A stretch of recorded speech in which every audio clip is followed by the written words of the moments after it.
नमस्कार दोस्तों। LAC यानी लाइन ऑफ एक्चुअल कंट्रोल, जो कि इंडिया और चाइना के बीच की बॉर्डर लाइन को डिफाइन करती है। ये एक प्री डिफाइंड बॉर्डर लाइन है, फिर भी कंट्रोवर्सी में बना रहता है। खैर, number 1 India China border tension, number 2 economic scenario, number 3 employment ratio. ये तीनों अलग अलग फैक्टर्स को एक दूसरे से कनेक्ट करते हुए हम गेम को समझेंगे।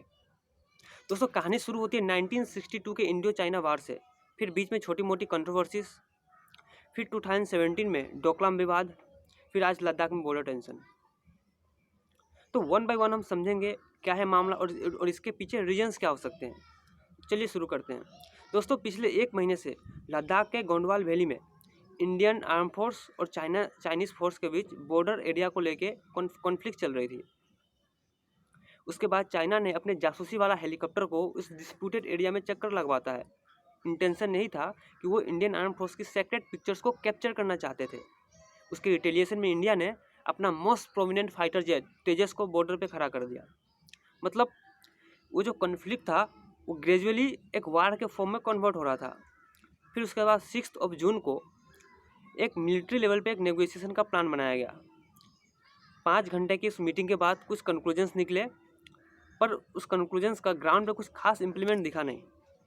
तो भाई ये थी मामला, और बात करते हैं इसके पीछे रीजंस क्या हो सकते हैं। तो number 1, to distract the crowd. China लोगों का ध्यान भटकाना चाहता है।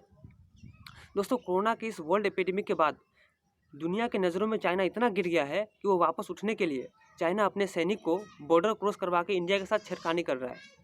जबकि चाइना को पता है कि इस 21st सेंचुरी वाली न्यू इंडिया के साथ न्यूक्लियर पावर से लैस दुनिया के सबसे ताकतवर देश खड़ी है। हालांकि चाइना की जो फॉरेन मिनिस्ट्री है वो अपनी रिपोर्ट में क्लियरली मेंशन किए हुए हैं कि चाइना वार नहीं चाहता, चाइना पीस चाहता है। मतलब एक ही साथ दो भाषा बोल रही है। इससे साफ साबित होता है कि चाइना केवल ध्यान भटकाने के लिए, लोगों को डिस्ट्रैक्ट करने के लिए बॉर्डर पे छेड़खानी कर रहा है। ये थी फर्स्ट रीजन। सेकेंड रीजन पे बात करते हैं, unite the nation in the name of national sentiment. दोस्तों, शी जिनपिंग वाली कम्युनिस्ट गवर्नमेंट को ये पता है कि कोरोना की इस महामारी के बाद चाइना में इकोनॉमी डाउनफॉल हुआ है।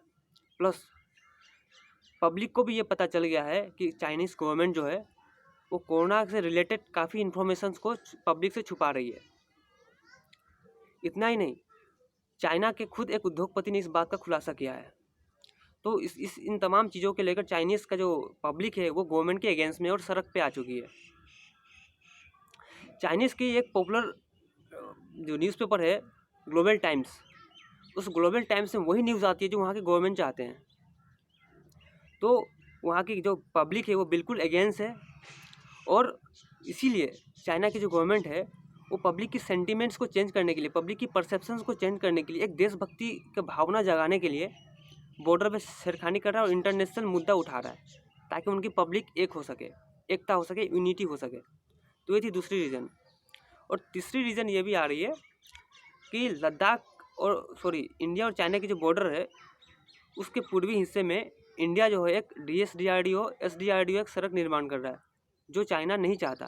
क्योंकि चाइना को ये लगता है कि सड़क निर्माण इंडिया वाले इसलिए कर रहे हैं कि वो वार के लिए अपने आप को शायद तैयार कर रहे हैं, बट ऐसा एक्चुअली इंटेंशन इंडिया का नहीं है। तो ये मेन 3 रीजन्स थे जो कि लगातार बॉर्डर में टेंशन्स बढ़ा रही है। अब बात करते हैं how we Indians are responsible in this tension, how we Indians are responsible for the tension between India and China. तो दोस्तों, गलती हमारी है कि हम अपने पास्ट से नहीं सीखते हैं। ये जो ट्रेंड चल रहा है ना, hashtag boycott Chinese product, hashtag boycott Chinese apps, ये ट्रेंड जो है ये कंडीशनल बन चुका है।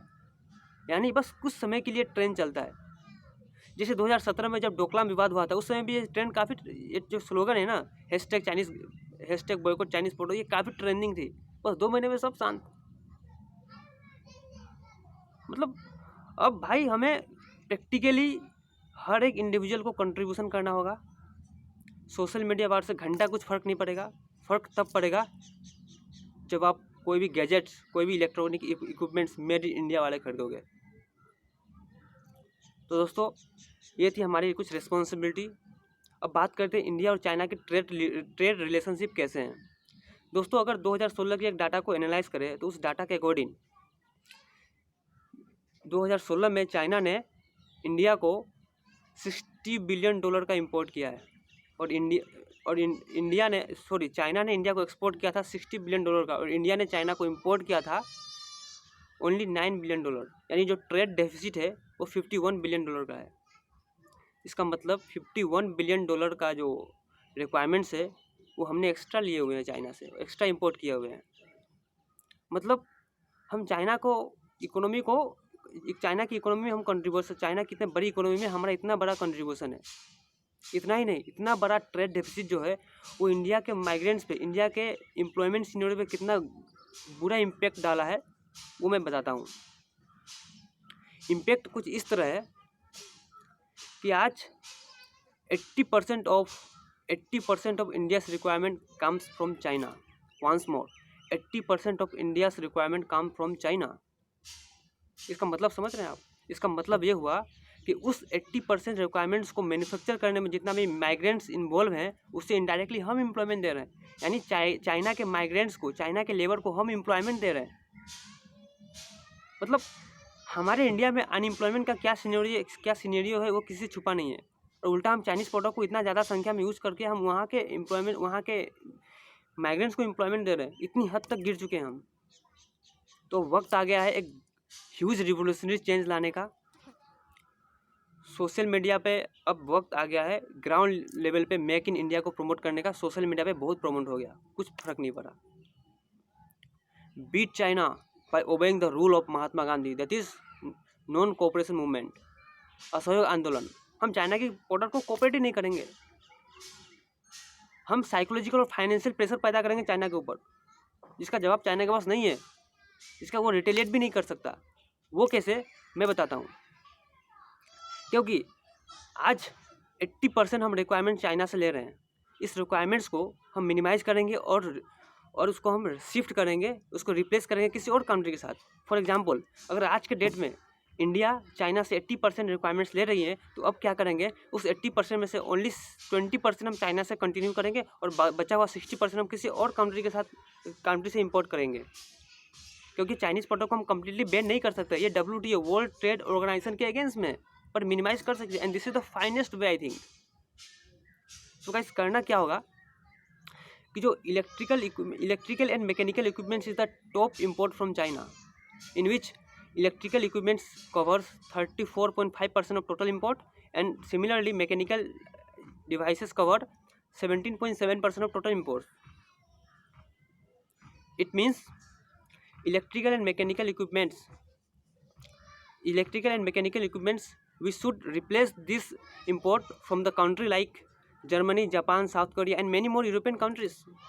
Even Taiwan can be a best possible option.